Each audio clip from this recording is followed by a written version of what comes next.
Get ready for non-stop bowling action with Savage Bowling TV. Your front row seat awaits. To the biggest scratch tournament events, incredible drama, intense matchups, and unforgettable moments. And a strike to finish it. Doty Cup, hello, Evansville North, your state title. Whether you're a die-hard fan or you just love the game, Savage Bowling TV delivers all the excitement straight to your screen. Stay tuned. It's time to roll.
All right, welcome back here to Savage Bowling TV's presentation of the Indiana State Masters from Championship Lanes here in Anderson, Indiana. Final squad of the night.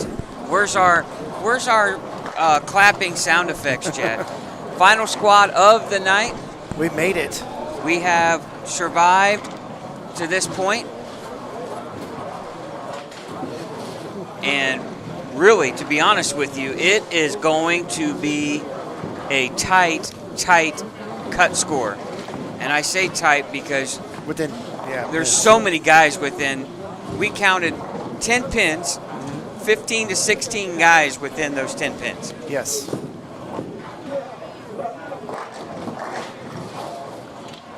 And it seems like it's always that way in this tournament. And this has always been the interesting squad because people always say, well, a lot of guys think, well, this is the squad that full of guys that can't make the cut, right? In previous squads, I see several guys, Dwayne Burton, Nate Heichelbeck, they're wearing different jerseys than where they did earlier today. So yeah, it's but you know, it's once a year, it's a prestigious event and you don't want to miss out. So I understand bowling multiple squads trying to win the most coveted state title of the year. Yeah, I mean, if you think you have what it takes to re-enter and you think you have something out there, then go for it. Well, it's kind of like NASCAR has Daytona 500 right out of the gate. Yeah. At the start of the year, in 2026, we have the biggest state scratch tournament of the year right out of the gate. Going to be just shy of 500 entries, it looks like, but still an awesome turnout. Yeah, I want to thank everybody that has stuck around with us all day today. A lot of you have been here all day, off and on. 5 squads. We've been here for all 5, Chad. Today's gone pretty quick, though. Yeah, squad time's about 2 hours, 15 minutes to 2 hours, 30 minutes. Yeah. But I don't feel like I've been here since 8 o'clock this morning. Right. You know, it's gone that fast. Well, let's get a look around to see if we recognize anybody bowling on the pairs in front. I don't see too many guys that I'm really familiar with. Obviously, Jacob Sisk from Lafayette here on 5 and 6. Actually, excuse me, 3 and 4.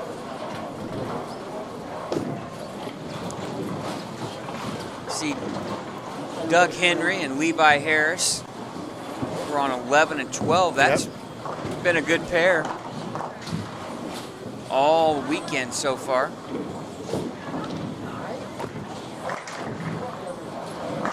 Kevin McCune bowling again. David Hayes, who shot, I think, 626 or 628, he's bowling again. Using the whole house again. Mike Svilar is bowling again. Brother, you know, I don't know if you know him and Kevin McCune are brothers. They just told me that earlier, between squads. Mike, you know, we have to remind everyone, Mike has the highest score in this tournament, 299. Yep. And I believe the highest series, I think 745 or 746, highest qualifying score in the history of this event. So, and Mike kept reminding Kevin because Kevin hates the fact that he has the highest score and whatever. So Kevin's like, I'm going to bowl this last spot because I want to beat it. Could be why he's bowling again. I don't know. Hey, we also, again, want to thank our sponsors that have brought the Indiana Masters to you here on Savage Bowling TV. Championship Lanes, Tim Mack's Victory Lane Pro Shops, Pinhead's Entertainment Center, A1 Automotive, Mike Alby's Arrowhead Bowl, and Brunswick and all the brands of Brunswick. And speaking of all the brands of Brunswick, we want to go over quickly some of the new releases that have come out for the brands. And I know all you Hammer fans out there, and really, I have thrown it here now for a few weeks. The Black Widow Dynasty, the 3.0 Dynasty, phenomenal ball, has HK22 cohesion solid cover. Check that one out. If you're a Black Widow fan, you won't be disappointed in the motion. lane motion that ball will give you. So check out your pro shops there. Really an impressive ball so far, the Hammerhead Pearl. Another HK22 aggression cover. You won't be disappointed in that. And then also the new NU 2.0. So if you don't, you know, it's not urethane. If you're not a fan of urethane, try the NU 2.0. So 3 balls that you can check out on hammerbowling.com or at your local pro shop. So make sure you do that. And then quickly too, Ebonite, they have a brand new ball called the Spartan. It's got an HK22C squared with the Optimus solid additives. Really aggressive ball, good looking ball, blue. And then they also have the Entity Pearl. If you like the original Entity, which was really a very underrated ball, the Entity Pearl will be a great fit in your bag. So go to ebonitebowling.com for more information on those 2 balls, or we encourage you to go to your local pro shop and check them out. We'll have more updates on some of the new releases coming out for all the brands of Brunswick, and some exciting times here, as really, in all reality, it's January, end of January, actually February, coming around the corner, right? Last day of January. Bowling is kind of in the hotbed of itself, right? PBA getting ready to start. And obviously the Masters is always kind of what we say, I always felt like was the midpoint of the bowling season. Well, really, it just kind of kicks off the tournament season for the state. I mean, you have this, and then you go right into the men's state, women's state, and the Queens. Right. So it's a busy tournament season this first half of the calendar year. But the back half of our season for bowling-wise. Yeah, I had a chance to talk to Levi Harris, the head coach of the Harrison High School bowling program in West Lafayette, Indiana. And last year, Harrison was state runner-up in the team event. That's right. Well, they were in bowling in the semi-state, wanted to ask him how they did. Well, Harrison fell short, but McCutcheon made it to the state finals out of the team event. Cool. So.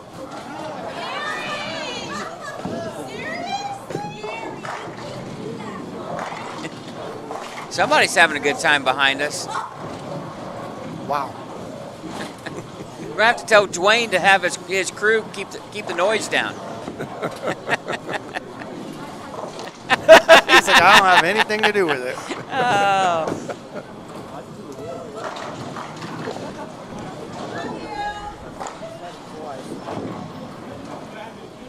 So yeah, we're going to be off next week, and then we'll be in Fort Wayne, Indiana, for the Indiana High School Bowling State Finals, and a 2-day event there, singles and double, or singles on Sunday, team event on Saturday. That should be a lot of fun. The last few years here have had some really exciting matches. Riley Spear winning last year, and in the singles portion on the boys' side, and the girls have been really spectacular bowling. And boy, 2 years ago when we were here, we had that come behind match, from behind match on the girls' side, and then the team events been pretty close too. Yeah, nothing more exciting than team bowling, especially at the high school ranks. And Dwayne Burton there with a messenger on the 10, 3-bagger. Way to come back after that open frame in the 4th. Way to come back after all the noise. Yeah. His crew produced. Hey, we're right behind the bowlers area on 7 and 8. So we're not sheltered from the noise whatsoever. We have a backdrop behind us, but then whatever's going on back there, we can't see. We hear it.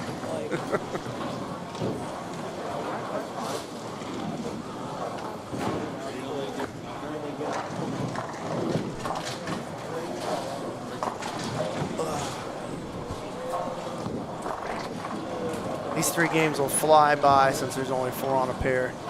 Yeah, this will be a pretty quick squad. I'm thinking maybe a couple hours. Yeah. And we'll be done.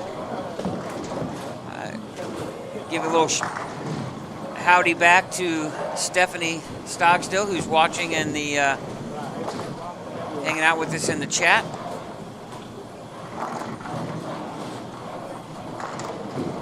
It's just unbelievable how long, you know, we've been coming here as a broadcast provider of the Masters, but how long they've been running this event. You go back and you look down 44 lanes, and you see a banner on every masking unit. 26 years. Yeah, last year was the 25th anniversary.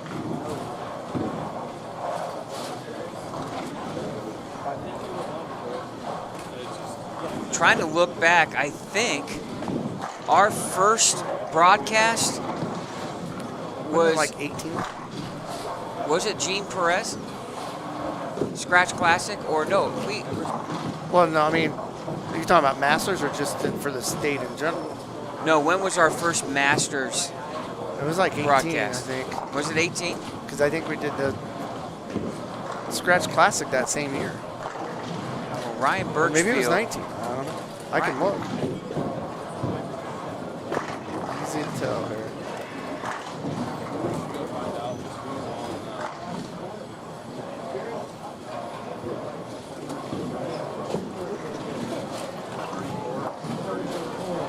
I'm going to guess I just was curious who our inaugural.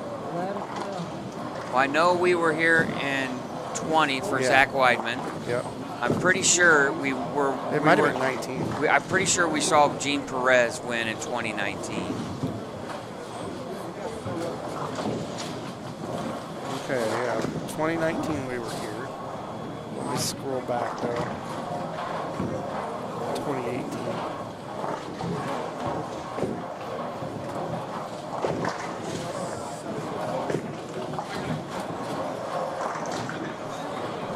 Yeah, 2018 was the first Scratch Classic. And then we did 2019. Yeah, so the 2018-2019 season is when we started broadcasting for the state. So we saw, did we see Perez back-to-back? 18 at the Scratch Classic, and then I'd have to look at and then 19, then 2019 would have been the Masters. So he won, so we, our first two broadcasts were Gene Perez victories. Yeah. I was talking to Kevin McCune in between squads, and we were talking about his Scratch Classic where he had to strike to beat EJ in 2021. Oh, yeah. And he said, he goes, if I strike, I win. And he goes, I got 9 and finished third. That's how close it was. That's what's and crazy we were about talking that. about Every year. It was Kevin McCune, EJ Tackett, Bailey Maverick, and Gene Perez. Yeah.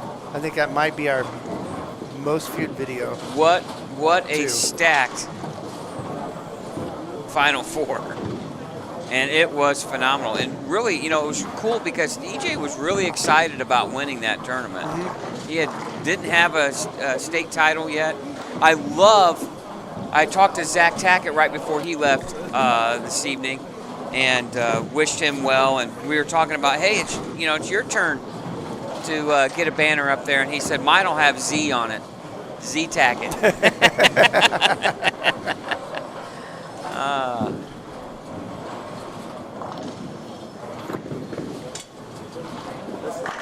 Yeah, it's one thing I do take great pride in, and you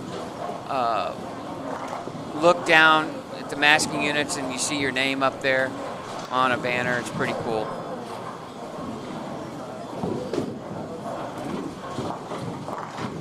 Yeah, I'm way down on lane 30 for my Scratch Classic and on a lane 11 for my Senior Masters. Pretty cool to have two banners.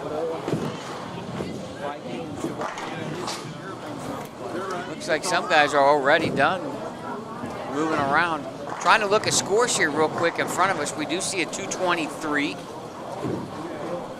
Got a good game going here. Possible 240, 220 pace here on lane 8. And have a good stretch of strikes on 5 in a row here on lane 10. Yeah, you were talking about the E.J. Tackett, Kevin McCune, Bailey Mavick, Gene Perez, Indiana Scratch Classic. That was in 2021. In 2019 Scratch Classic Finals was E.J. Tackett and Matt Sanders. I don't know who else was in that.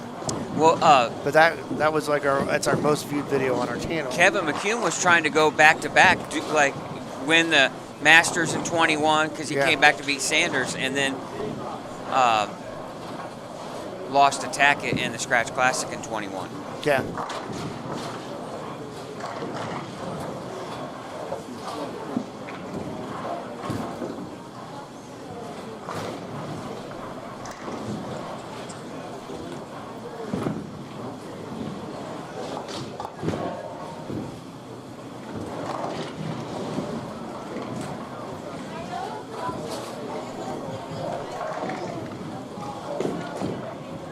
Jeff Circle was telling me right before this squad started, was just getting some feedback from him on scoring and some other things, and he said they have over 60 brand new bowlers in this tournament this year. That's awesome. Pretty amazing. Yeah, it is.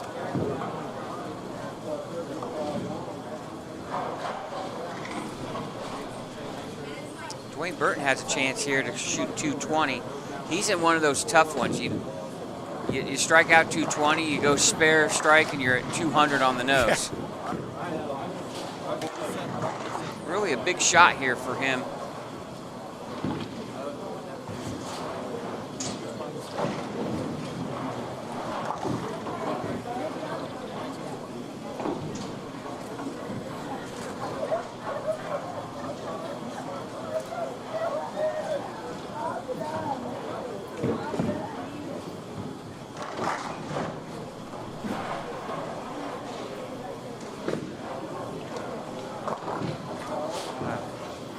Well, 231, yep, 231 for game number one. I'd take that start in a heartbeat. Here's Dwayne Burton's first shot. Oh, didn't quite make the corner all the way. Flat 10. You know, and you battle, and now you're looking at just being even par, and you know you need more than that. I mean, you haven't made it, but you haven't lost it with a 200 game. But somewhere, he's going to have to find 15 to 20 pins to the good. We're guessing somewhere around, I'm going to say 610, 611. Yeah, I would agree with that. 612 maybe. Right now it's 607. Okay. And they haven't removed the duplicates, I don't believe so. There was only two, and I took those out, and it's still 607. Okay. Yeah, I wasn't sure how many were in that 64. Yeah. Well, here's I was going to say there couldn't be a lot. Dylan Molo here for, I don't know if it's Molo or Malo. I've never found out. Oh, great shot. And that 9 spare was a 10 pin, I believe.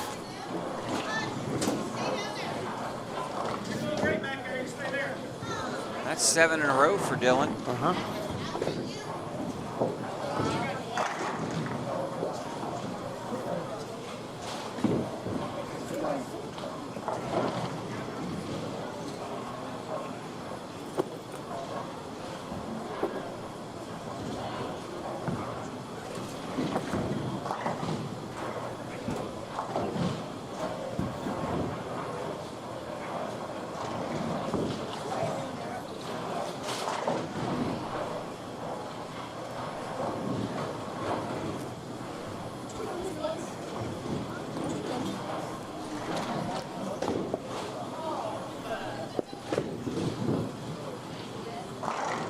Oh, so he got that in, but it held. Yeah.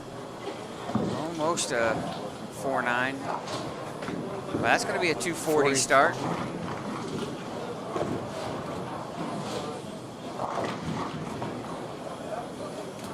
So Dwayne finishes with 200 on the nose, 240 7 possible here for Dylan. We had a 231 and a 223. Those are the big games that on our neck of the woods. But as we've mentioned before, a lot of the scoring has come down From the high end. from the high end of the house.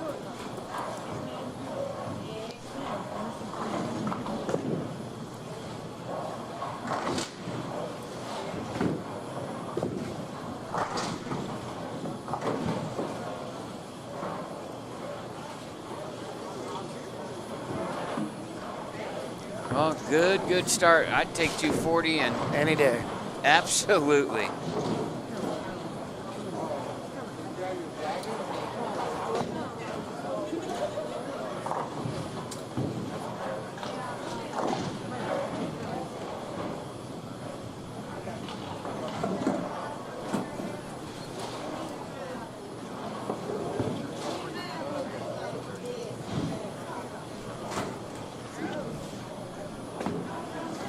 As bowlers move here through around, let's talk a little bit more about some of the new releases. Let's go to Brunswick, and a ball that's been catching a lot of great reviews here, Chad, and an oldie, but a returnee would be the Black Danger Zone.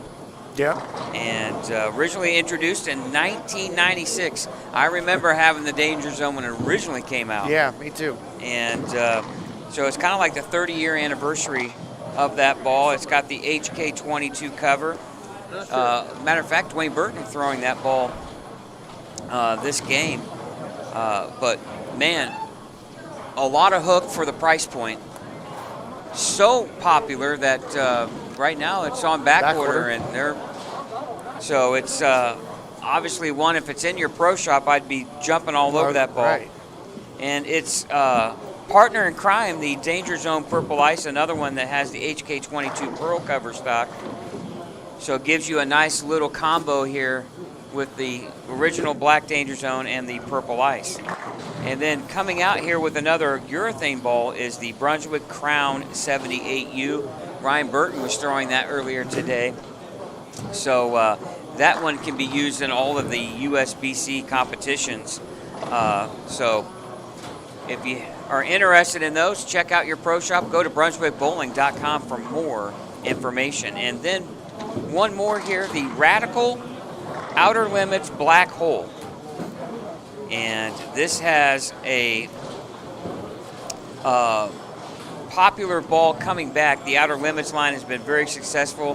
The Outer Limits line came out in 2023, and they continue to create new additions to this ball. And anytime you make a bowling ball in black, you know it's pretty good. Yeah. So check out the Radical Outer Limits Black Hole at a pro shop near you or radicalbowling.com.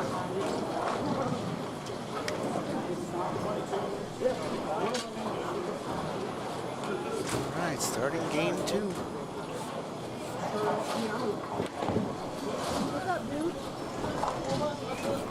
Keep an eye on those scores here.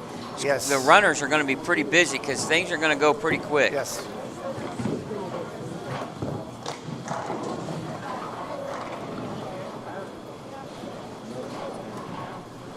Getting some comments in the chat about some of the bowling balls. Yeah, someone posting here, their Danger Zone is on back order. Yeah, so is mine. At one point I heard there were a lot of back orders for that ball, so that's great to know. And It means they're selling a lot. selling a lot, and it has been a popular release.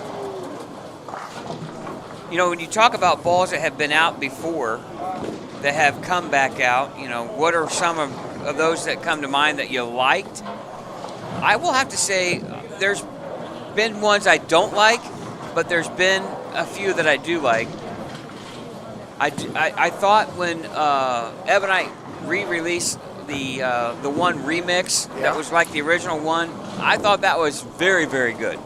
I loved that ball, and that ball I won the 2022 Senior Masters with. Well, I remember you saying that you thought that ball was really close to the original. Yeah, it's hard to find balls that are closer because technology is different from back then. you know, we all talk about what ball would we like to see re-released. Obviously, the Pulse has been re-released by Columbia. I always loved the Columbia 300 Boss, the original Boss. Oh, yeah. I'd love to see a ball like that again. I don't know if you guys in the chat have any suggestions or thoughts of balls that you would like to see. And I'm talking about balls that were out in the 90s. That they're remaking. Like they did the Rhino Pro a few years ago. Right. Turbo X just this year, well, Yeah. 2025, which was pretty good ball. We like that, don't we? Yeah, we both like that ball. Yeah. Now it hooks a lot more than the original. Oh, yeah. But it's still good. It's still a good ball. Yeah. Well, you know, It still goes long, like the original did. what was the Ebonite ball, the Omega LM? Yeah. That would be good. You know, back in the day when AMF was still making stuff, I really liked the Bullwhip. I don't know if you remember the Bullwhip. That one, and the ball I bowled well with was the King Cobra. They came out with that. I remember when the White XS came out and everybody thought, oh, I got one in it. Yeah. It gets dirty so fast. Got dirty. Yeah. But it was okay. It gets dirty so fast, Yeah. so.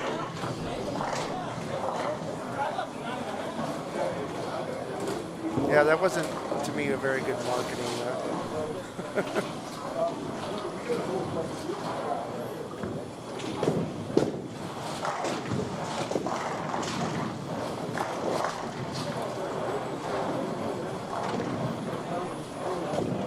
I would even like something like the Nitro R, the Nitro R squared. I liked both of those balls. I had a couple of the Nitro R squareds. Drilled differently. Yeah. Was the R squared there was one that was green, right? Yeah, lime green, that was the original, and then the Nitro R squared was purple. Gotcha.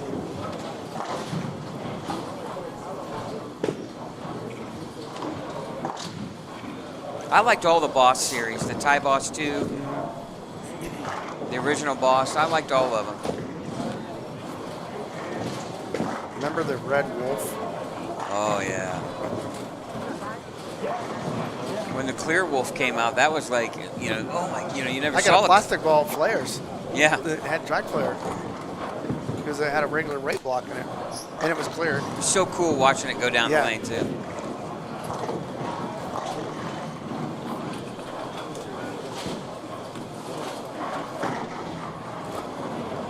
Now I'm talking like 3 rings of track flare.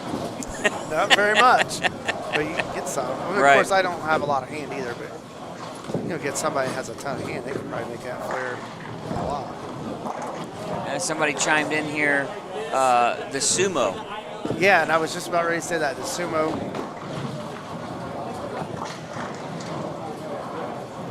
I'm waiting for Columbia 300 to come out with the U.78. You know, I just remember when I was a kid and the U-Dot came out, that was like, if you saw somebody throwing the U-Dot, wow. You know, of course, every bowling ball when I was a kid that age, it was expensive. You just didn't. Yeah. But it was the U-Dot or the Black Hammer. Blue Hooker Hammer. When the Blue Hooker came out. Purple Hammer, Burgundy Hammer, Red Pearl. All that. Yeah, hammer. All that was good. Yeah. Pink Hammer was even good for dry lanes.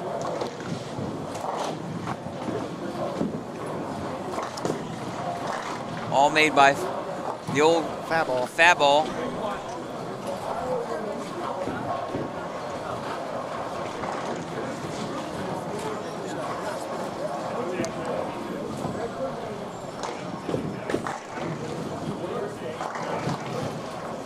Columbia Gold Quake. Yeah, I remember that. Mikey, I think I remember you throwing that quite a bit.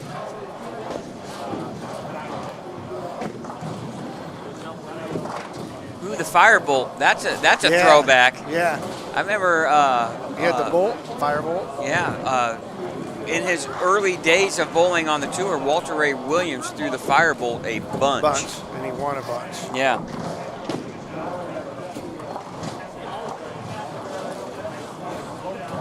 I still think one of my all-time favorite balls as well was the original Thunderstorm. That was a black ball. I love that ball.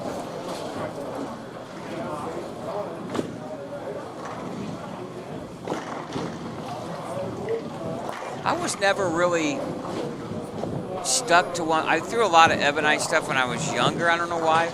I threw a lot of hammer. Yeah, I always have to. I even, I love the Inferno series by Brunswick. That was a great series. Absolute Inferno, the Inferno.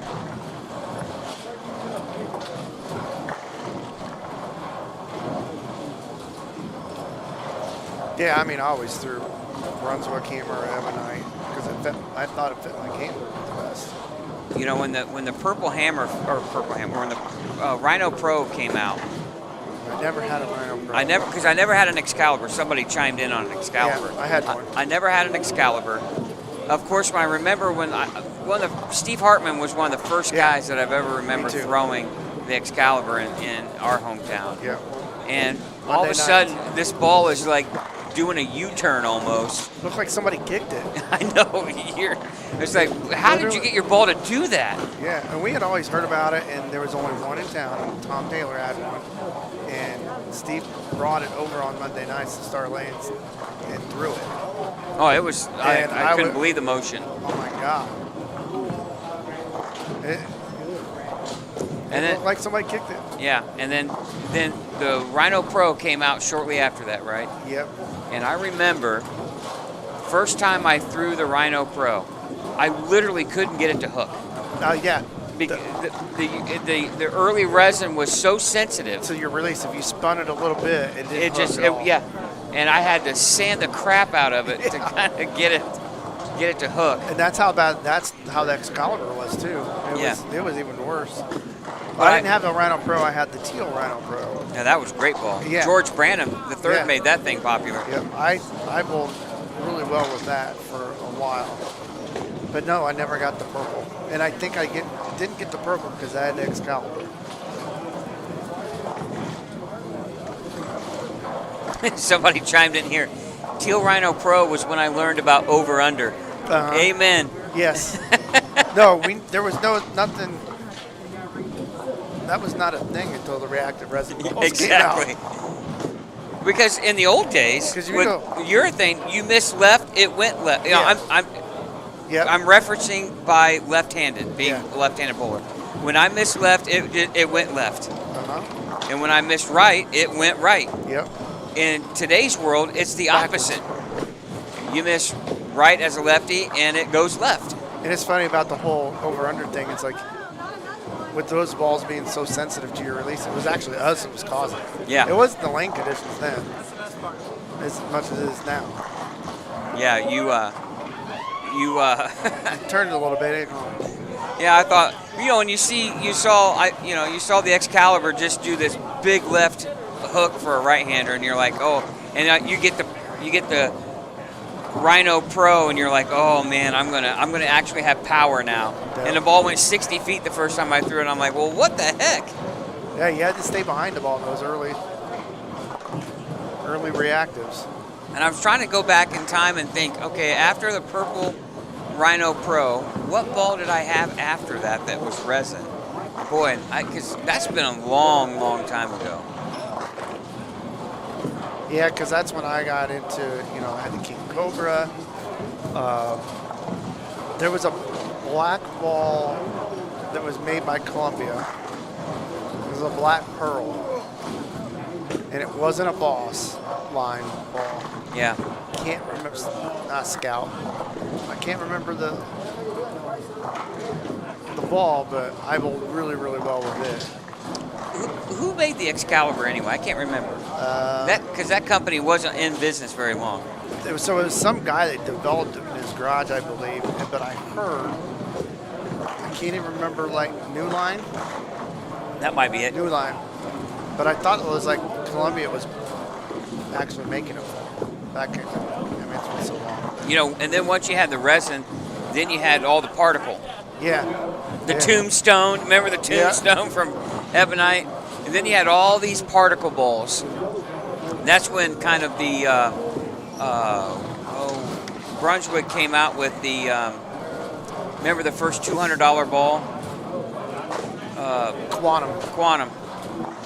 Which those were good balls, but they didn't like, they weren't that much special than anything else that was out. But you had all the particle coming out right after that.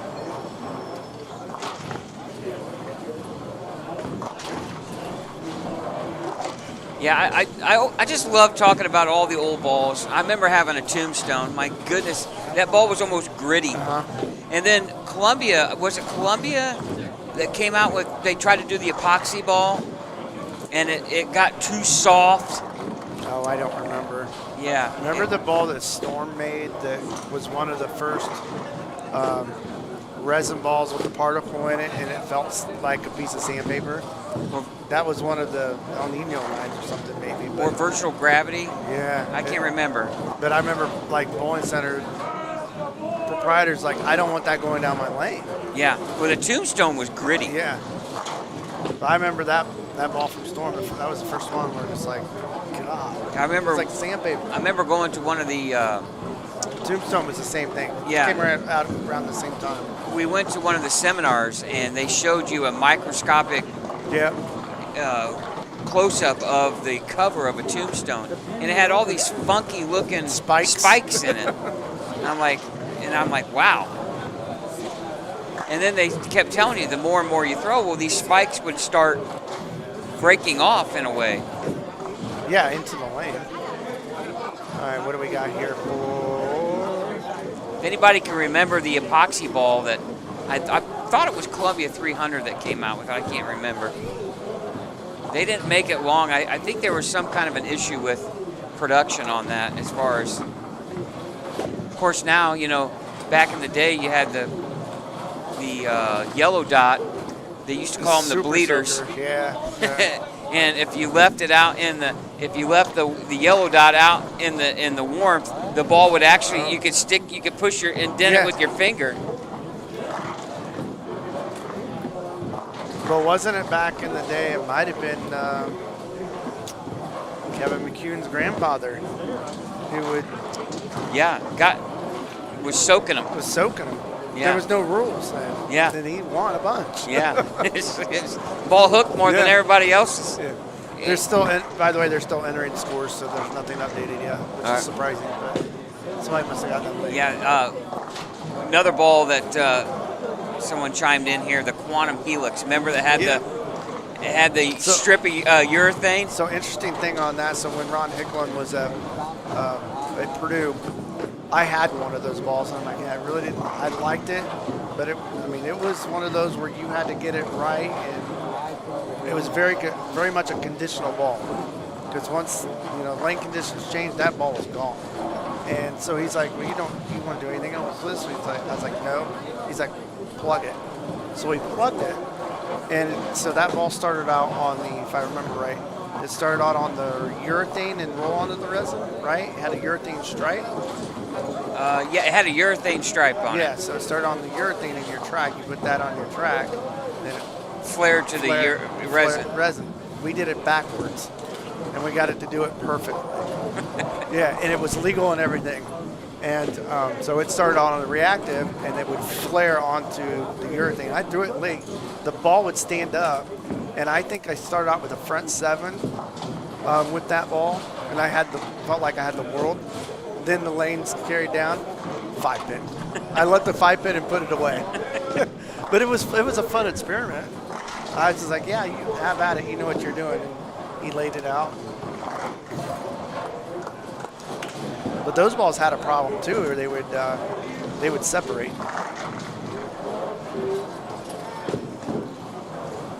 I think the epoxy ball was the EPX. I believe that's it. Someone just. Yeah, it was a Columbia 300 ball. Yeah. Here's the thing: these guys that work for these companies, the designers, they're trying to push the envelope as much as they can within the spectrum of rules that the USBC lays out. Obviously, the back a year or two ago. Of course, she had balls being too soft, and then they had to go back through all that nightmare. And so, yeah. That's a whole nother topic. One you really don't want to get into. No. Because everybody's got different thoughts. It's okay. Yeah. But it's a sensitive subject. oh, You know. yeah, it is. Well, there's some things mishandled in a way, but yeah, it's better now, I think. Ryan Burton with the front 5 on lanes 1 and 2.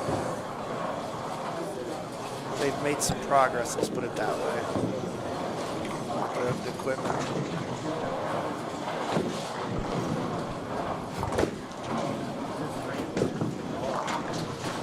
And while we're talking about equipment, let's go over the last couple here that we have. Deviant has the Dark Side Curse. And a few guys I was talking to, I believe Matt Sanders was talking about that ball earlier today, and he was giving it positive reviews as well. And a lot of guys like the Dark Side Curse. Good color, nice red color, good shelf appeal. And then finally, Columbia 300 Street Rally. It has the HK22C squared Formula 1 Pearl. Good colors as well. So those are your releases from the brands of Brunswick that are out right now. You can go to your pro shop and check all that out. For the Street Rally, go to Columbia300bowling.com and obviously deviantbowling.com too as well. So I want to thank the brands of Brunswick for being a sponsor of all of the Indiana State USBC events. And without them, our broadcast would not be possible. And if you bowl in a USBC sanctioned event, such as the Indiana State Open Championships, which kicks off in 2 weeks from Terre Haute, you could potentially win a ball for the brands of Brunswick as well. They have all kinds of raffles, ball raffles during the event. If you have an honor score, you get a chance to win one as well. So if you're interested in bowling in the Indiana State Open Championships, we'd love to have you. Plenty of squad times available. Just go to indianastateusbc.org for entries and dates. Get out and bowl. We'd love to see you. Standings are up. All right, let's go over here. Let's see what we got.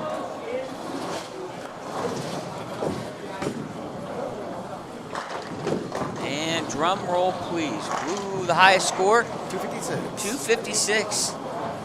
Matthew Bechtel. And then next would be Dylan Molo with 247. Kevin McCune with 243. Brandon Phillips, 231. Daniel Freeman, 231. Dalton Trueblood. Travis Sherwood, 223. Scott Dillion, 222. Nate Heichelbeck, 213. That's the number right now. Michael Lunsford, 211. Matt Tucker, 210. Austin Schultz, 206. Steven Novero, 206. Tuna Bonku, 204. And Cameron Yoakum, 204. Doug Henry, 203. Ryan Burton, 203. Brandon Coombs, 202.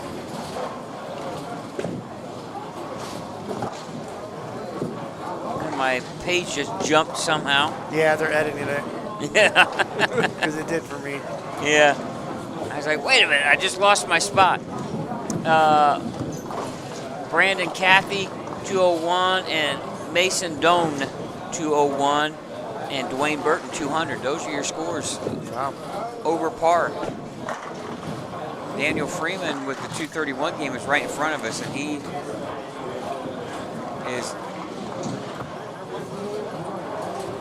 needs some work to do here at the end of this game to stay maybe in the 190s.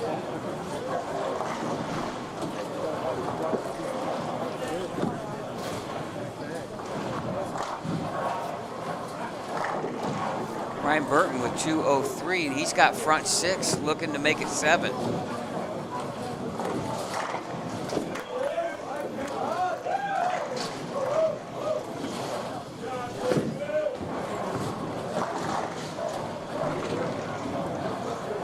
That's a bowler right there that he gets hot, he can strike and never stop, it seems like. Ryan Burton. Yeah, he can throw a ton of strikes. He's throwing that Crown Victory 78U. Oh, 6-pin.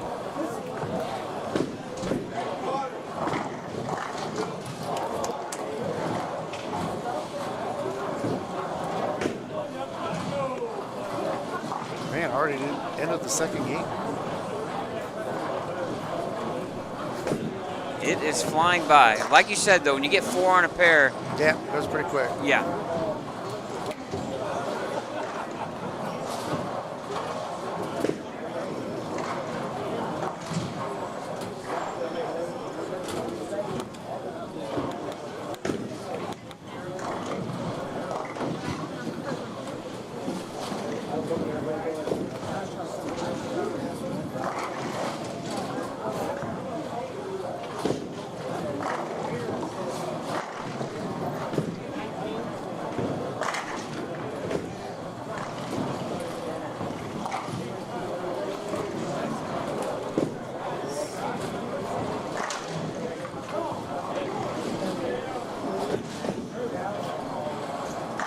Just saw back-to-back two-handers leave a stone 9-pin.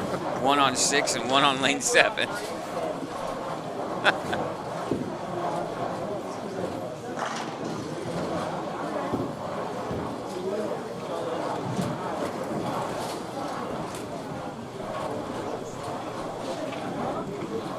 Yeah, boy, you better take a quick look at the scores when you're watching, right? You get sidetracked here, and all of a sudden 3 or 4 frames are gone. Yeah. Another solid 9 6.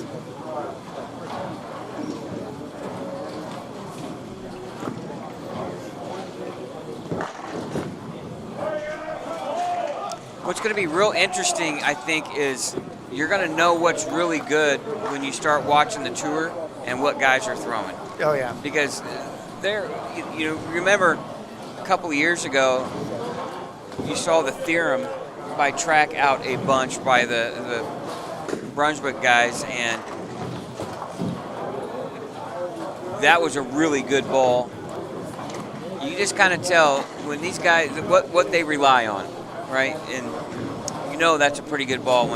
It'll be interesting to see what specific balls, because you don't see him throw a lot of the real big stuff. I could foresee the danger zone being a ball that gets thrown a lot from that. And I'm referencing more the Brunswick staffers. Now, some balls, I don't believe they can throw right now because not all of them are product registered. Well, certain brands, yeah. Yeah, that they can't throw at all. No. I don't think Ebonite's a product registered brand. I don't think Columbia is either. I'm not sure Track is either. Might be just Brunswick, Radical, and Hammer. So it'll be interesting to see, what balls they rely on and what brands. And here comes Scott Dillion here. He shot 220 his first game. In the 220s. He's got a game going here.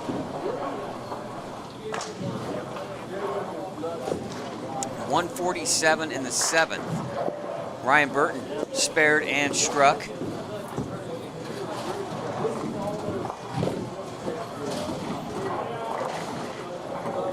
And he leaves a single pin. It was a clean game at the Masters.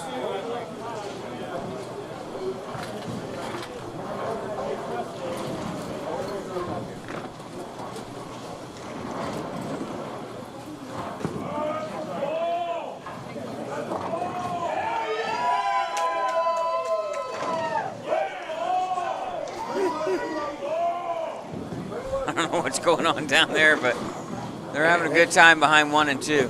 They're cheering that guy on.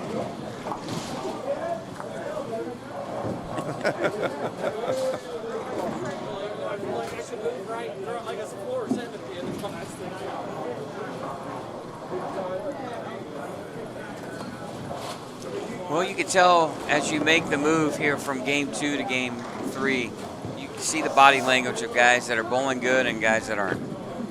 Yeah, they're going to. You find out pretty quick you're eliminated because you have a really, really bad game and you're just kind of like, I have no shot.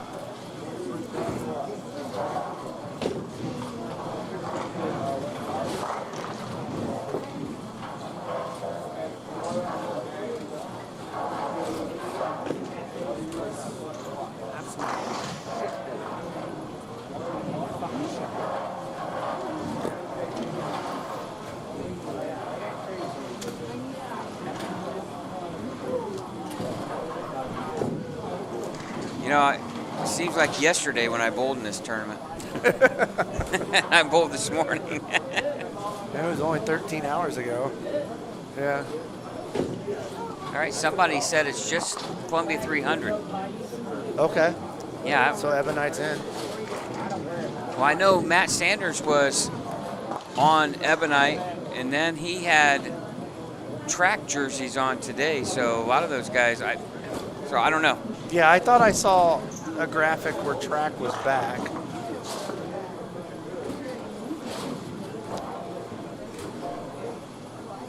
I guess we'd have to go to the website to find out. Yeah. Here's Scott Dillion. Oh, God, he had a chance to shoot 2-teen, and he goes Greek Church. Needs to get 3 here because that will still keep him plus. Ryan Burton with another strike, first ball, or in the 9th frame. He's on a 250 pace.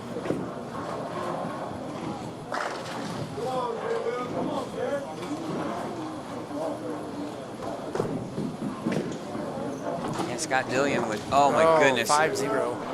That's not good. Well, you're on camera.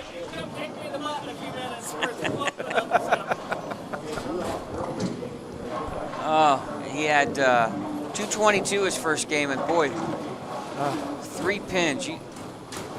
That's 190. That keeps him plus 12. Now he goes to plus 7. Yeah. And that's a big deal. It sure is. Now he's at a position just missing those 3 where he could have just gone even, 200 even, and been fine. Now he's got to go plus. Yeah. Because I don't think 607 is going to be enough.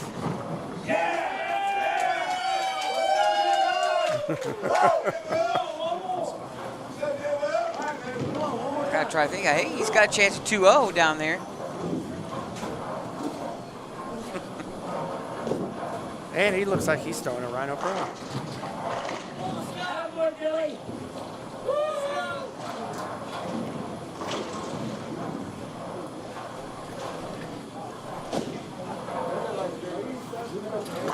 This is what happens when you get into the 9 o'clock squad at night, right?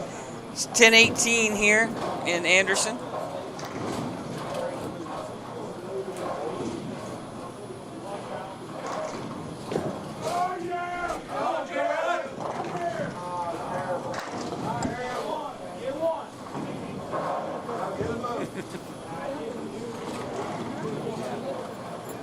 Looks like 13 and 14 is going to be starting off this game. It's going to be Kevin McCune. And if you've never seen Kevin bowl, watch this shot right here. You're in for a treat. He's playing pretty straight. Oh. I mean, the pins have no chance. No, they just disappeared. I mean, it's just, I'm sure they're probably picking up the pieces right now, trying to figure out what pins are going to put back in the rack. 20 miles an hour of pure power. It's insane. Oh, and he's bowling right next to his brother. That was Mike Spilar on 12. Oh, was it? Yeah. Oh, I love it. Oh.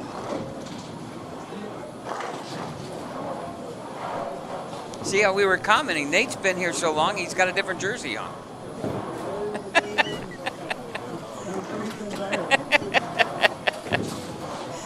Oh. That's called a fresh start. Yeah, I don't blame him. Sometimes if you bowl, if you bowl bad in a jersey, just throw it away. Yeah, start all over. I bowled so bad I left it in the hotel room. I didn't even bring it back. Yeah, you didn't want to tempt yourself from entering again. No. You're wasting your money.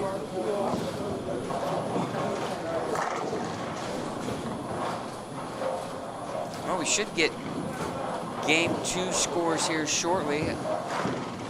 Waiting on 1 and 2. I think that's the only pair they're probably waiting on that hasn't moved yet. I don't know. We got 1, 2, 3, 4. We got 4 pairs that haven't even started yet. And 12 through 14 just started. And Ryan Burton leaves a stone 8. First ball in the 10th. Oh. That's with the spares, going to put him in the 250s. That is one heck of a score on lanes 1 and 2, I'm telling you right now.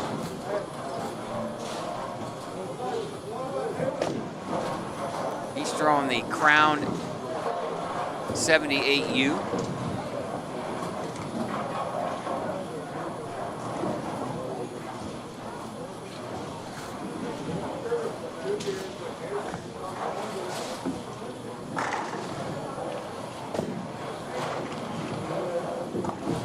And he makes the spare.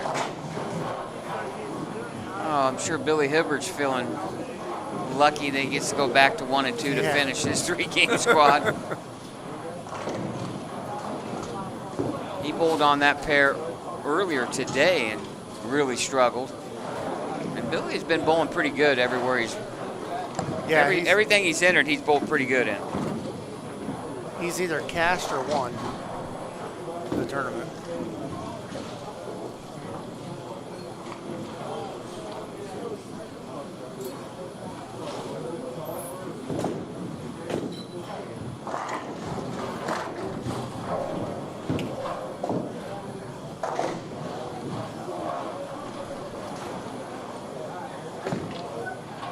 Kevin with the spare in the second frame.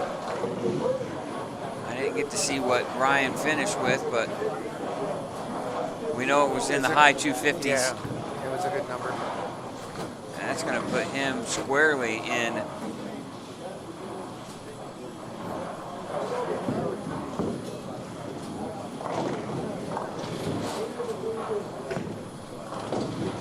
He's going to mosey all the way down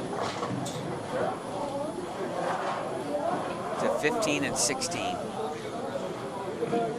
Taking one ball at a time down there. I saw that. It's like, you forgot a ball, dude. I saw that. Walking. When it wasn't even a strike ball, he was throwing his spare ball. And then he walked behind us. He's going back around there. There he is. Yeah, he was just he was grabbing his plastic ball.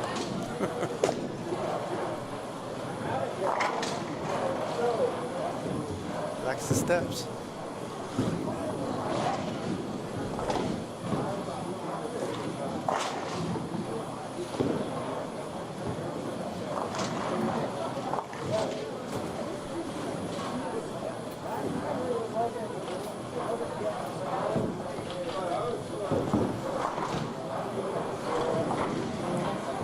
Guys bowling pretty quick. That those that they're out of it. They just want to get out of here. They want to get out of here.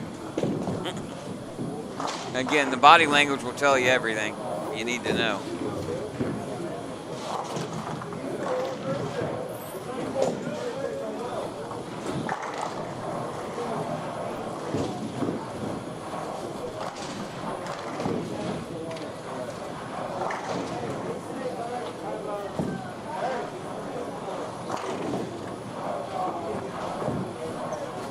Aiden Fellows too on lane 1 and 2. Yep.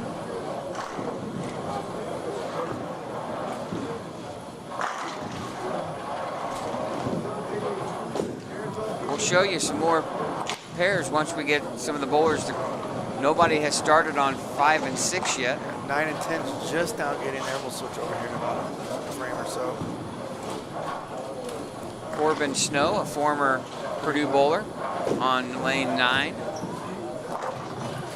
Still subs sometimes in our league on Wednesdays. I thought I heard he's living up in the northern part of Indiana.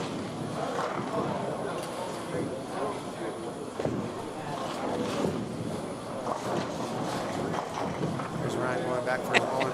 Right, he's everywhere. Did he just realize? Did he just realized he forgot. Oh no, he's making a third trip for his rosin bag.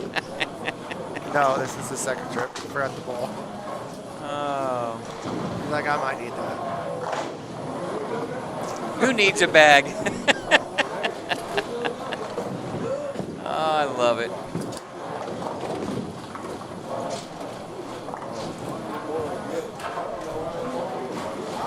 All right, game 3, final squad. And then we're going to know what the cut is. We'll try to hang around here. It shouldn't take too long for them They've to been pretty quick. get the final cut score. We'll keep the stream going until we find out the number, and then once we find out the number, we will call it a night and see you all on Sunday.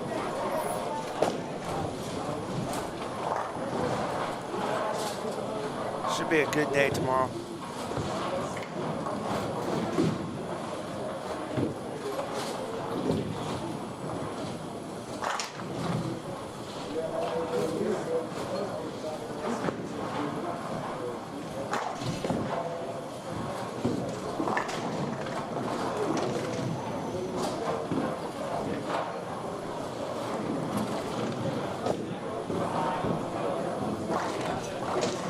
Looks like we got some bowlers coming down our way for 5 and 6, maybe. Oh yeah, Chris Hartung. And 7 and 8.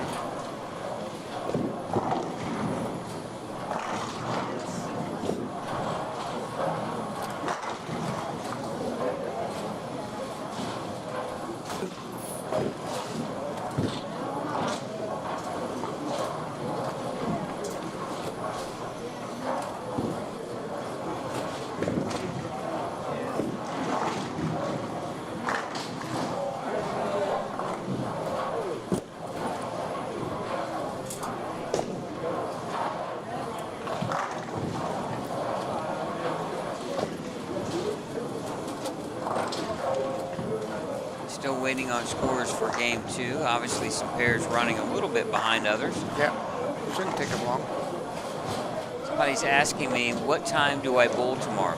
Yeah. Well, it depends. What place are you in? Yeah, 17 through 64, 10 a.m.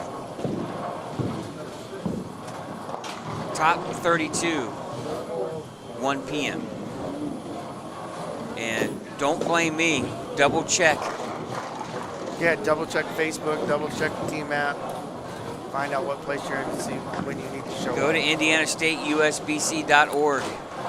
Entry forms are there. I would double check. I don't want to. Indiana Scratch tournaments on Facebook. Okay. Well, Mike, I believe you'll bowl at 1 p.m. 1 p.m. I'm pretty sure, but double check. Don't hold me to that. Yeah. But I'm pretty sure the top 32 starts at 1 p.m. It does. Practice will start before then. I believe they'll start actual competition at 1 p.m. Yeah, I mean, there could be a situation where they get the lanes oiled and everybody's here. They can start early. Yeah, they could start early. But it all depends on when that 10 a.m. squad gets done because they're bowling 3 games. It should go just as quick as this, honestly. If not quicker, because they'll probably put 3 on a pair. I'm going to guess.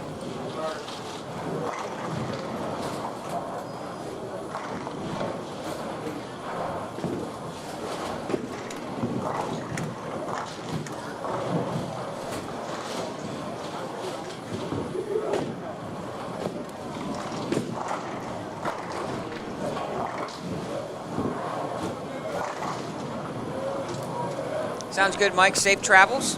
Great bowling today. I tell you, it always feels good when you can bowl one squad and you make that top 16 and not have to worry about bowling 3 more games to try to make the top 32 bracket.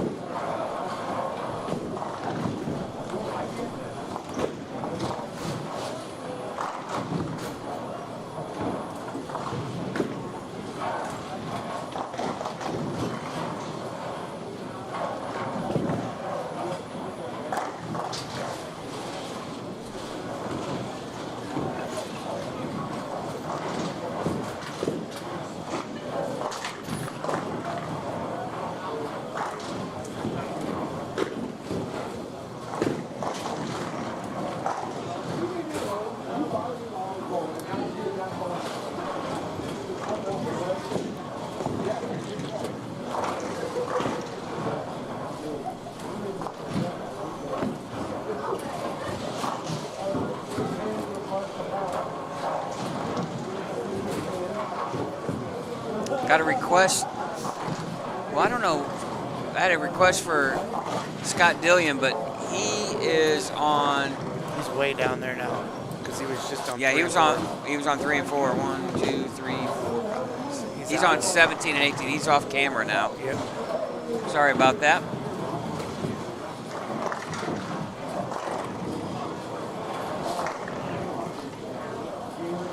All right, still waiting on them to get scores. As soon as we get that, I'll update you. Here's the thing: we're gonna have game 2 scoring here, and they're gonna be almost done with game 3. Yeah. That's just how about. fast it's gonna go.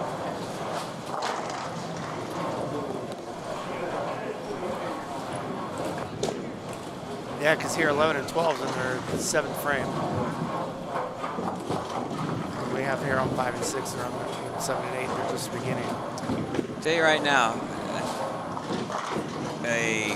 I'm gonna hopefully get a good night's sleep, get a nice warm cup of coffee tomorrow morning, and get ready to all the action for the second round and the match play finals, and We'll get us a good breakfast here in the morning.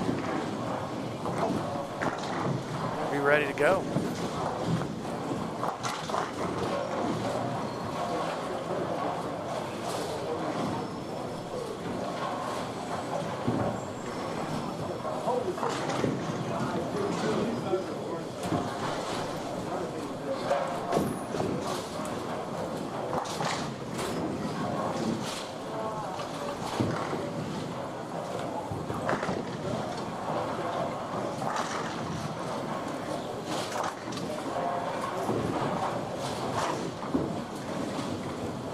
see a lot of sanded stuff being thrown down the lane, don't you?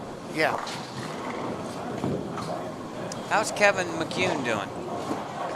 I gotta figure out which bowler he is. He's on 13 and 14, right? Yeah. Something else is. That's the score for 13 and 14. No deal. No, not a lot of strikes. Only 2 bowlers on. Wait a minute. I'm looking here. What about switching to that pair on the camera? There's 3, but Lane Talk's not doing something right. Yeah, but I'll move this camera. There we go. There's the scores. Had to refresh. Let's see. He's got a lot of spares. Yeah. He struck the first, yeah. And hasn't struck since. So he's and 29C, I believe. Yeah. No, he's 29A. Yeah. Because it's 6'7", 9, 6'7". So he's been grinding out spares here.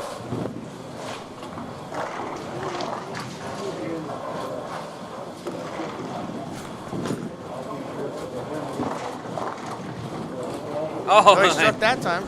That's how you get them all down. Yeah. I know he's not thrilled because he doesn't like his ball reaction at all. 229 max score for him.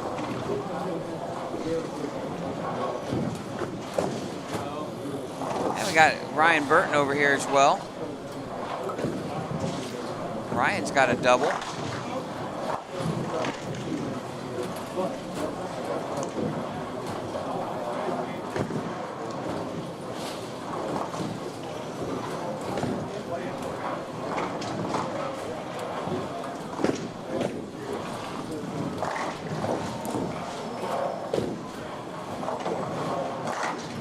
Oh, and he trips the 6-pin.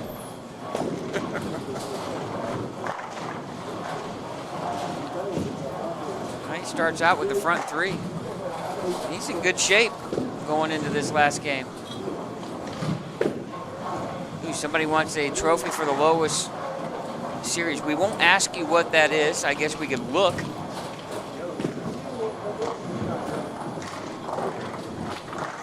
We could look.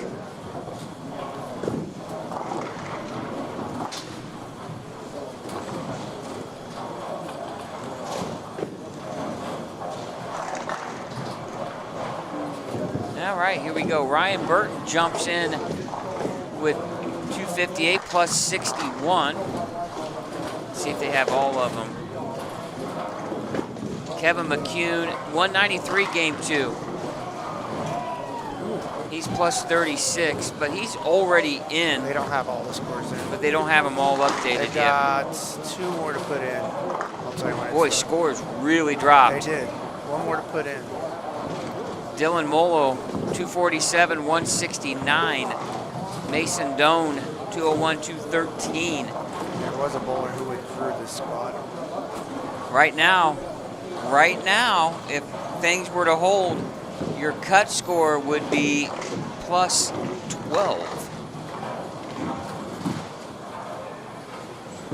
And we would have to take out duplicates. Could go up or down.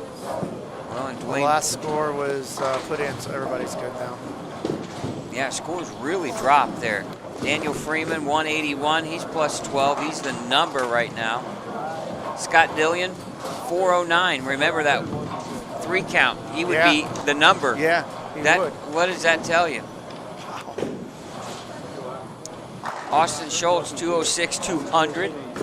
Aiden Fellows, 197, 207. Yeah, our teammate on Wednesday is the coach right now.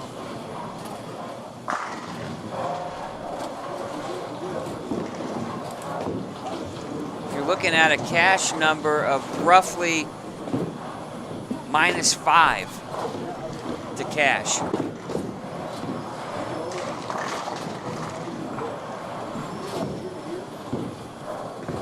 Yeah, Zach Collier right now, the number. Yeah. You know,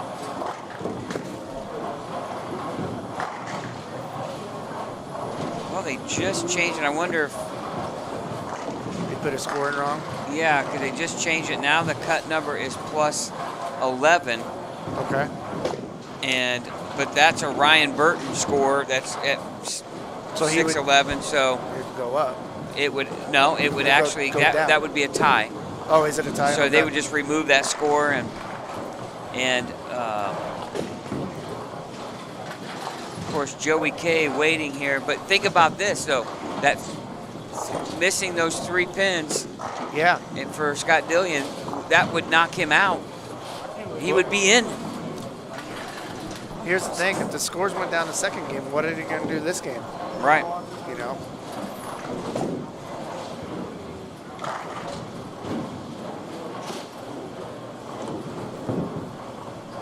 Got a decent game working here on 11 and 12. First one in the 10th. Looks like strike, strike, strike, spare, spare, spare. Maybe a 240 game possibly there. There's a little bit of delay here on 9 and 10. Not sure what it is. They haven't hold for a little bit. Somebody from the counter is talking to him right now. So I don't know if there's an issue in the back or what.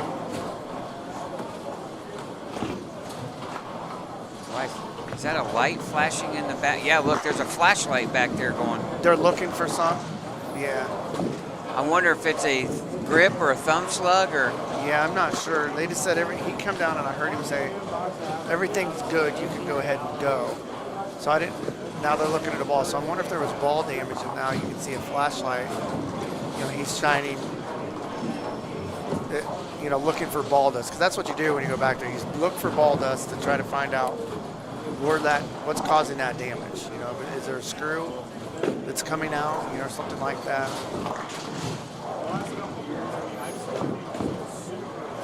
He's got to be careful because they start bowling.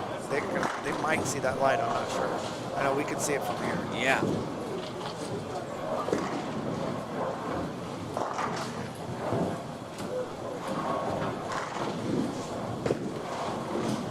Kevin McCune, the best he can do here is 208.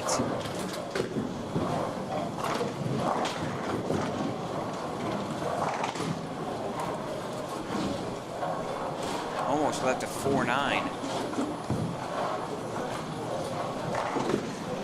Going to be in the 190s. Boy, you can just kind of tell, just nobody really has anything working. No, not down here. We have 227 down there. It's like the biggest score I've seen over here in a while. Yeah.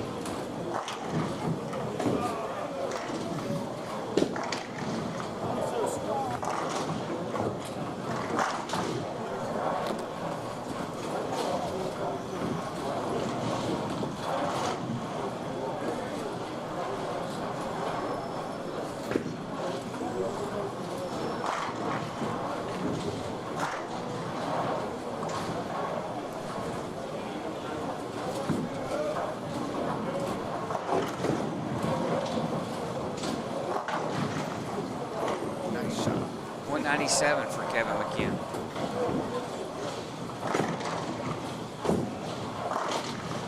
All right, 9 and 10's back.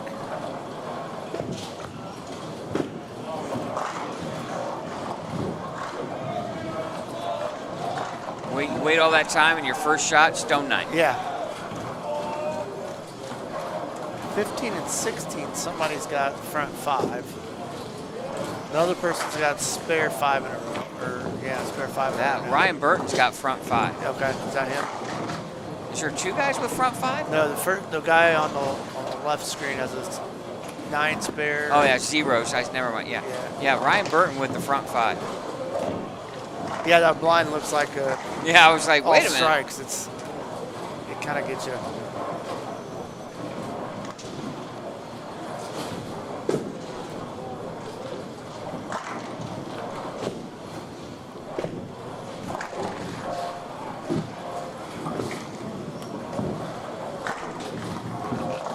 Ryan's getting ready to bowl on 16 now, I believe. Well, I tell you what, Ryan could make a run here at the #1 seed.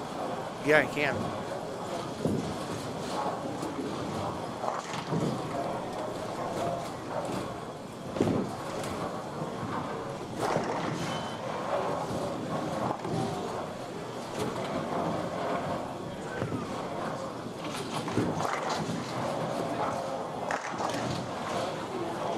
Good shot. Yeah, front 6. Remember, he had front 7, I think, in game number 2. Something like that.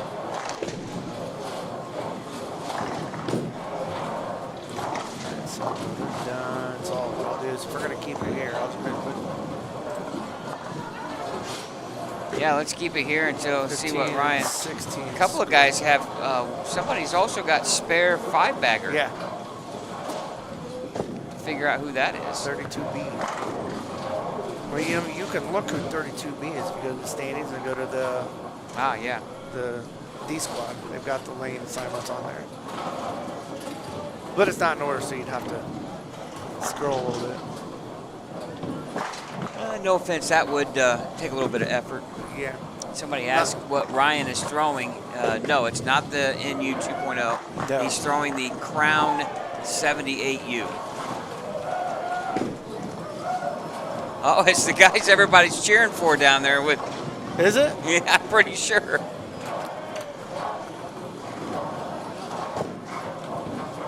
Oh, that's awesome. Did he just bowl? Yeah, he's got spare 6-bagger. Nice.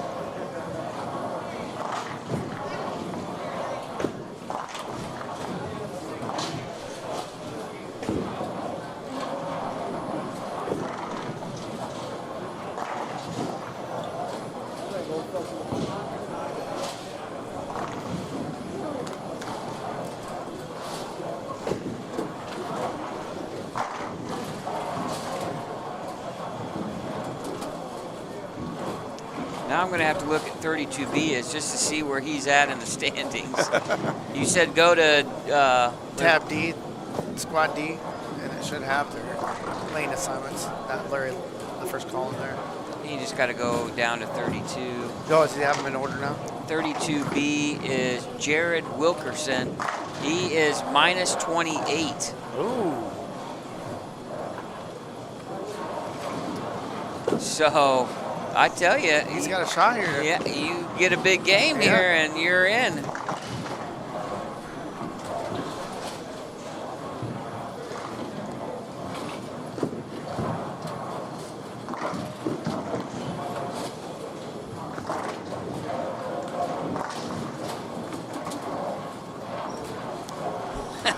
No casino time. I pass. It's a hard pass for me. Thank you for asking, though. If my luck from the bowling alley transferred to the casino, I probably wouldn't have a home to live in.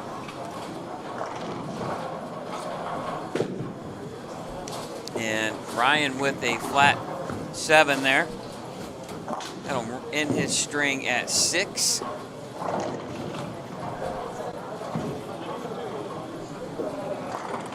Still has a chance at the overall tournament lead here going into the back half of his third game.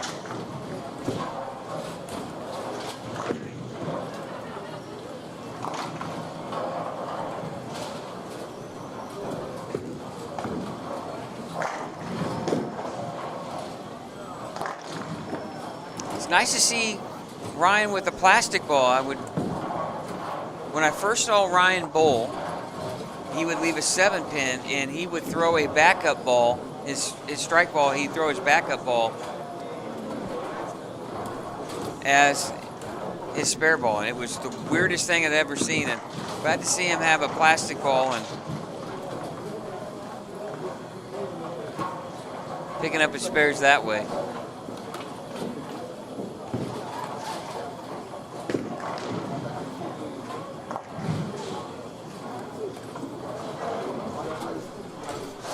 All right, here he goes. He's up on the 15. Is that him? Is that who they're talking about? Yeah. That's the string? Okay. Yeah, that's Good.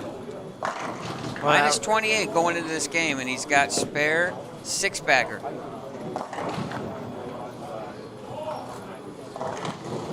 Oh.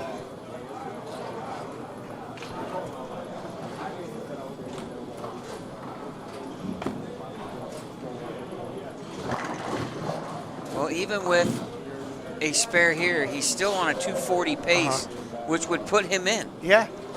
He gets to come back tomorrow and bowl 3 more games.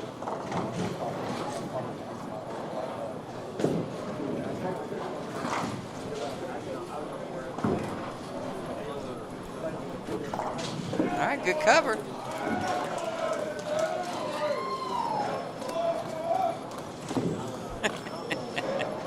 He's got quite the fans following him in the back there.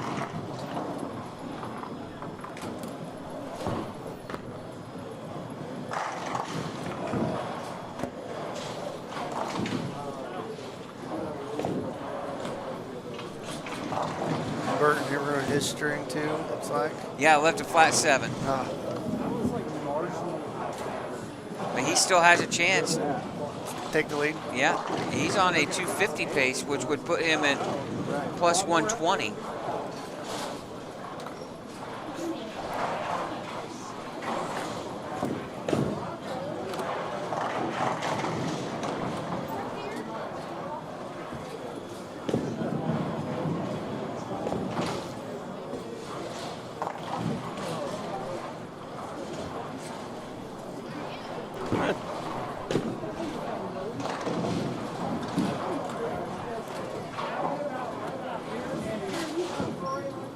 Boy, you see a lot of missed spares, don't you?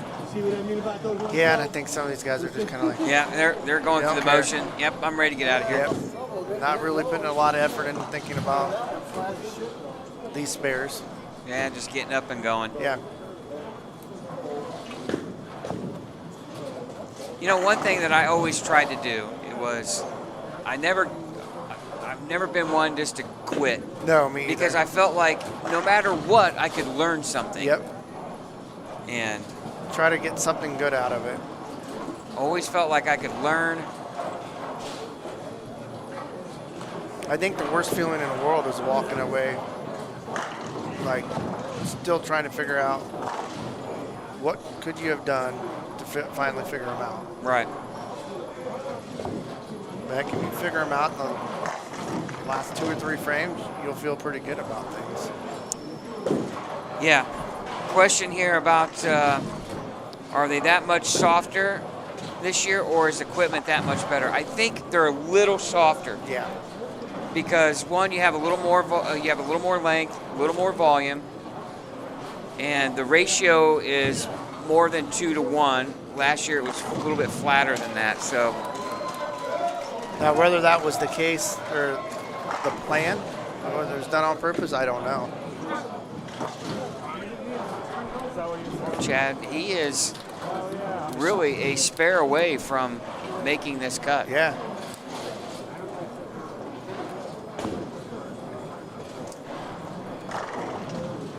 Ryan Burton with back-to-back single pin spares.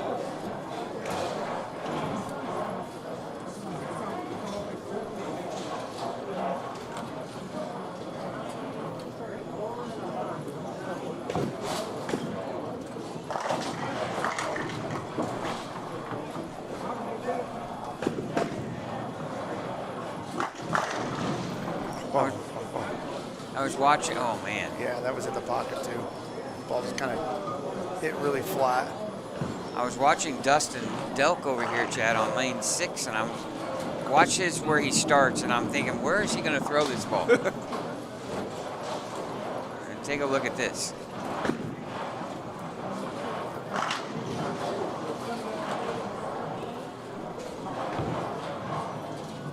Oh, jeez. Now, where's he going? He's going to go directly towards the center cap. Oh, yeah. Wow. Sorry, I should talk softer. No, I could we were watching that. Well, good. Congrats. All right, Scott Dillion redeemed himself totally. 235, he said last game, so he's going to be in. Which, when you're thinking of guys like Joey K, that's not good for him. No. When guys are out of the cut going Yes. in, and this this young man that they're cheering for on 32B. 15 and 16. It's going to leap over. Yeah. What do you think that is? Is Dustin got at least a 15 board drift? Yeah. Not as much as Smallwood. No. There's nothing wrong with the drift, though, as long as it's consistent.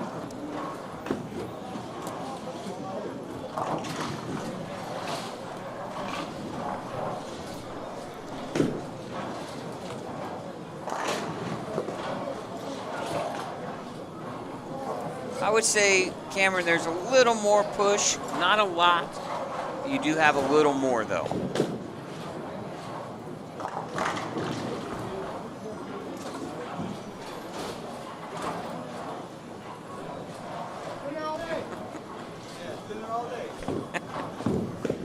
Oh. Oh, it came in light. All right. 3-9. He's got to make this. Back-to-back-to-back spares for Ryan Burton. So he's still at a 250 pace, but he's going to have to strike out to get there. Now, I think if Ryan gets the first one and a spare, that would put him in the 240s, right? I think so. So if he shoots, so 707 is leading, right? He would need, he's 461. And he made the spare, Chad, he's in. Yeah. Ryan has 461. He would need 247. So he would need a strike and a mark. He could go 9, I believe he could go 9 spare. Yeah, he could, no, he's got to go. If he goes 9 spare strike, we have a tie at the top. I don't know what they do tiebreakers. I don't know if it's high game. Yeah, he made it, Chad. They're all cheering him 247. down there, too. That's going to put him. There's a lot of people watching him down there. Yeah, he's 619. Yeah.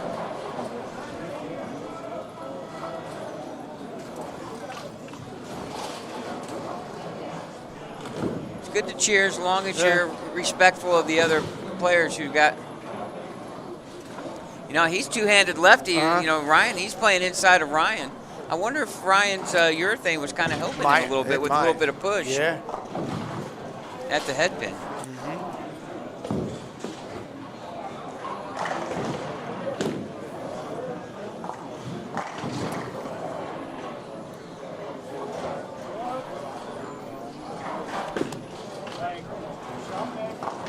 Well, that was pretty cool.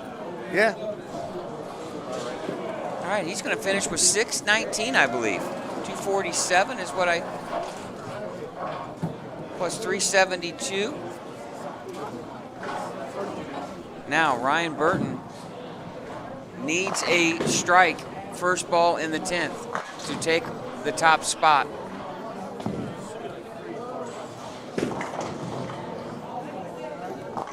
Once they're done, We are done. but we will not go off the air. just turn the volume down for a while and turn it up once they announce the winners. Or I guess not the winners, but The advancers. advancers. Well, you feel like you won, don't you? Yeah. All right.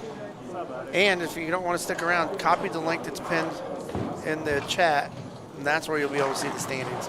Or go to our Facebook page. I'll share it once they put it out. All right. He needs a strike. There it is. Oh, 6-8. 6-8. Oh. Oh, that was a good shot. Oh, my goodness. Well, I think he's going to have enough to lock himself into the top 16. Oh, for sure. Man. Well, he's in the 230s. So that's 690. He's going to give it a run. Oh, and he makes it. Nice. 245. He strikes here, Chad. He's going to be second. Oh.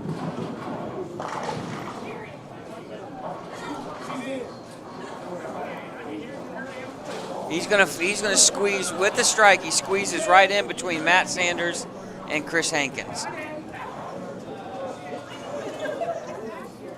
Here we go. Oh, and he does. So we have a 707, a 706, a 705, and a 704. Oh my goodness. What a day. What a back two games for Ryan Burton. 258, Yeah. 245.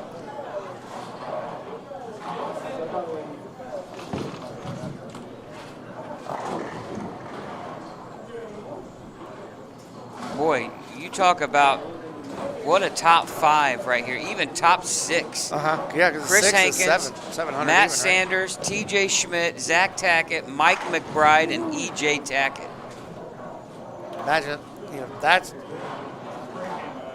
that's a good step ladder right there. If it went to a step ladder at this point. Absolutely. Now Ryan Burton has locked himself into the top 16. 661 right now is the 16th number. Connor Pula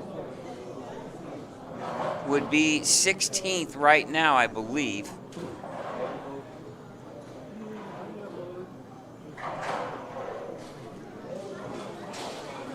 All right, a couple of guys finishing up their games here on 11 and 12.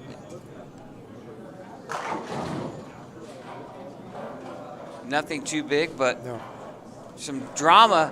And we talked about Scott Dillion came up to us because he overheard me. Of course, I am kind of loud, I guess. Don't ask my parents. But he was +9, and now he's +44.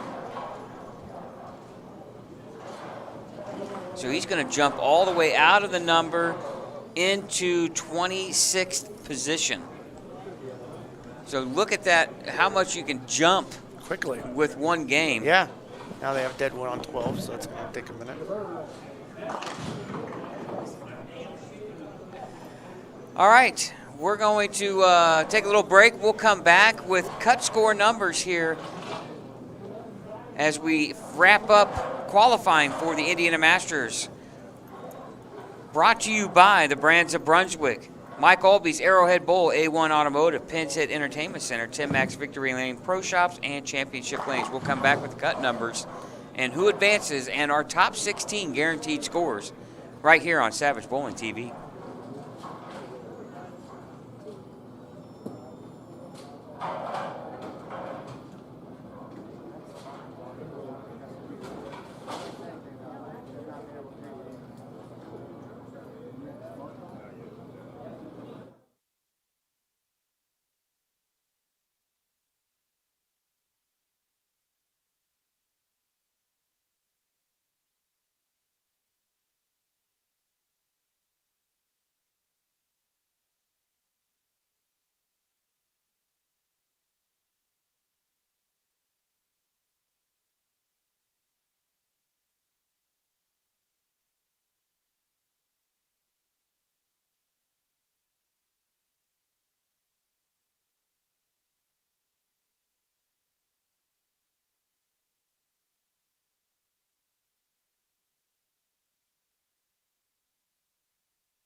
Pinhead's Entertainment Center has it all. A modern-style bowling alley with 2 private bowling suites. Alley's Ale House serves up a chef-crafted menu daily, featuring signature handcrafted cocktails and over 30 draft options. The arcade at Pinhead's offers 90-plus games, including old-school games, Golden Tee, and virtual reality with top-tier prizes. Host large events or meetings in the multifunction banquet room that can accommodate up to 80 guests. Visit, call, or reserve online today. Off State Road 37 next to Honda of Fishers.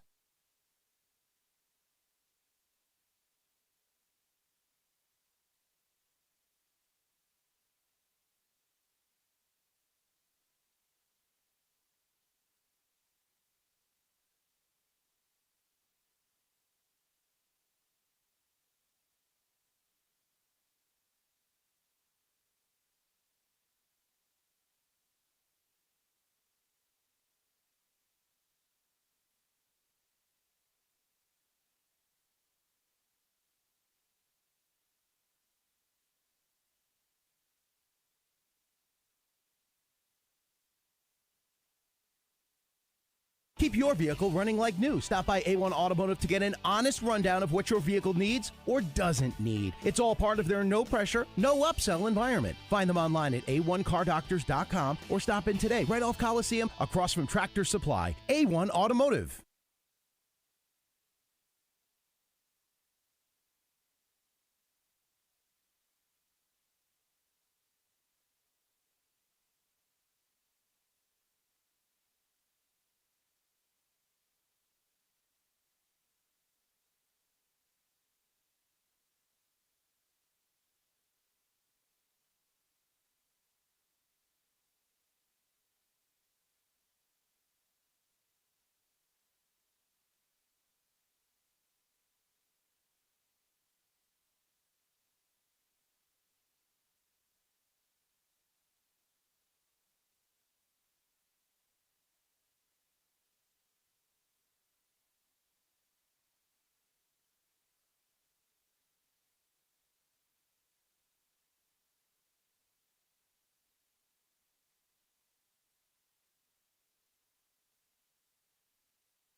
All right, real quick here, we're going to wrap up the broadcast here on Savage Bowling TV. The cut score is +9. +9 makes it to Sunday. And we'll be back here at 10 a.m. with round number 2. 3 games at 10 a.m. We appreciate you watching the Indiana Masters from Championship Lanes here in Anderson. We'll see you tomorrow morning.